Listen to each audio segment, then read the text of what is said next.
Hello, welcome to Video Game. Hearts of Iron 4, often abbreviated as HOI 4, is a grand strategy computer war game developed by Paradox Development Studios and published by Paradox Interactive. At least that's what the magical elf on Google tells me, who writes all the synopsis for video games. Realistically, you might know HOI 4 as more of a CBT simulator. Chaotic, brilliant tactics. What did you think I meant, Timmy? And look at that, recently it came out with a brand new spanking DLC for the low price of all of your time in your life. Born too late to explore the world, born too early to explore space. Born just in the right time though to put 4,000 hours into HOI 4. Arms Against Tyranny comes with so many fun features for you to get your Cheeto-ridden little fingers on, Timothy. But I'm going to ignore them all because there's only one thing I'm interested in. Profit. And if you're in it for the money, there's only one nation you can play in Hearts of Iron 4, and it's the one led by the man with the mustache. Ooh, there's a lot of mustaches. We're gonna have to narrow it down. Well, to quickly narrow this down, I of course meant the man with the largest mustache. There he is. What do you mean the mustache is in the way? Now with the mustache completely secured, we can get to what we came here to do, which is international arms trading, which, if a YouTube verifier is watching this, I mean arms that you can buy. $7.99.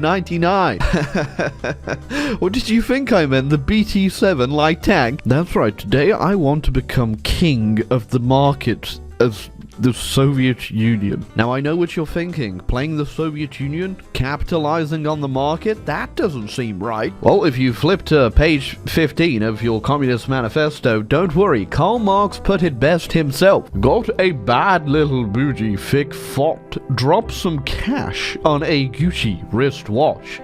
Smoking gas in my Gucci flip-flops? I just laugh at hey goofy. So I have myself a plan. How do you get things on the market? Well, number one, we need things to put on the market. We have nothing to put on the market. Delete the army. So do you think it is a very good idea to get rid of all of the men?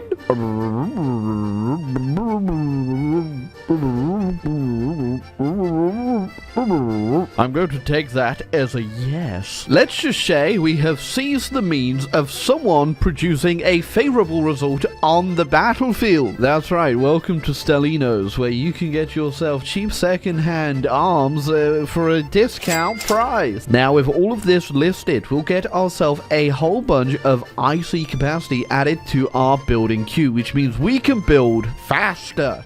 Kind of. You see, the issue with this plan is we actually need people to buy all this crap. And problem is, for us, nobody wants to trade with us because, you know, communism. You see, the only person we currently have in our market right now is Sin Qiang. And I know what you're thinking. Why doesn't Sin Qiang just buy my 90,000 rifles? Well, I don't know what Sheng would do with 90,000 rifles. And I don't think we can trust him with them. But don't worry, there is a way that we can enlarge our market, but it will require a bit of diplomatic tomfoolery. And by diplomatic tomfoolery, I mean click the improve relations button, and that should just about do it. Okay, so we've deleted the army, and now we need to go ahead, get into the markets, but also spend all the IC we can building a whole bunch more civilian factories. Okay, so the smart thing immediately would go ahead and improve relations with the Germans so that we can sell them the guns that they're then going to use to shoot at us with. It's called capitalism, baby. Yes, like a moth to a flame. Now, this does actually work two ways here. We can also now buy off the Germans when they list their own stuff for sale, and look at that. We got ourselves our first sale. Surely this will not come back to bite me in my very large mustache. We're also making great deals with the Chinese, who will inevitably be using these rifles to fight off the Japanese. Oh, which gives me a great idea. We should sell rifles to the Japanese too, so that, you know, everyone has a equal playing field here. You know, you're a great businessman when you could sell the British their own tank that they sold to you in the first place. Yes, everybody wins, unless you're a Chinese or Japanese soldier, I guess. At least they'll die to something familiar. Business sure is booming. We have quite a few sales and, most importantly, a large market access, including Uncle Samuel. And oh boy, does this guy have a big appetite. The Spanish are fighting themselves, so we might as well sell to both sides, because profits have no bias. Unlike my planes, though, they have a bias, and it's for the non-con communist side. Oh, I'd also sell to the anarchists too, but unfortunately they do not believe in commerce. As you can see, the profits from our endeavors are already paying off as we are getting a lot of civilian factories out. Okay, the Japanese have decided that China should no longer exist, which, yeah, bad for the Chinese and even me diplomatically having such a powerful neighbor next to me if they succeed, but good for me profit-wise. We can also do what is called a pro-gamer move, send in a cash A to the Chinese, which will up our war support by 10%, which means then we can go up to war economy, which means we build even faster. And they say crime don't pay. Next up, we're going to further liberalize the means of production by doing foreign experts. This means that we can then bring in the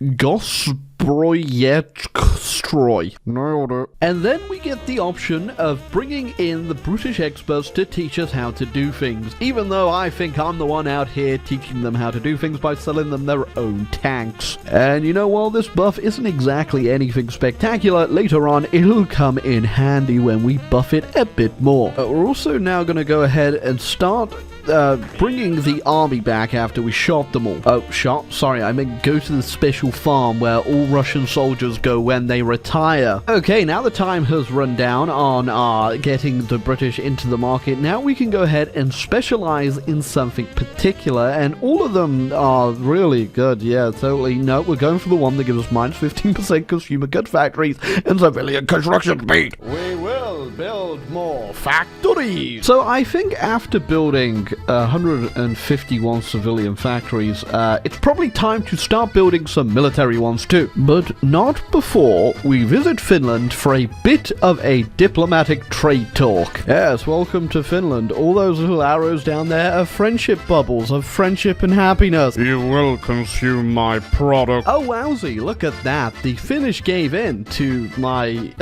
trade demands, to marketing demands. They didn't give in, they just wanted to join. They love us. They're great. They're going to buy so many products from me. But yes, for our plan to work, we do need to make sure that the Finns have been welcomed into the market per se. Otherwise, later on, when more powerful opponents come to take away my wonderful capital, we'll also probably have to deal with the Finnish. But we won't have to deal with them anymore because they've been dealt with. But yeah, now that there's a big German blob that has taken over all of Europe, it's probably best that I put all these civilian factories to use to start building military ones. And oh boy, can I build a lot. Now it's been sell, sell, sell, but I'm telling you, it's time to buy from the Brazilians. Why build the artillery myself when little Pablo from Sao Paulo can do it a lot cheaper? Stonks! Oh, Pablo's gonna have to hurry up with those artilleries, because it looks like we're in for a little bit of trouble. Am I scared though? No, because I have so many factories, I don't think they'll even be able to scratch the surface of the Soviet profiteering machine. Just because we're going to fight, though, doesn't mean that we don't have time for some great deals. Hey, I told you, I'm in it for the money. Yes, it's not going to help you, Germany.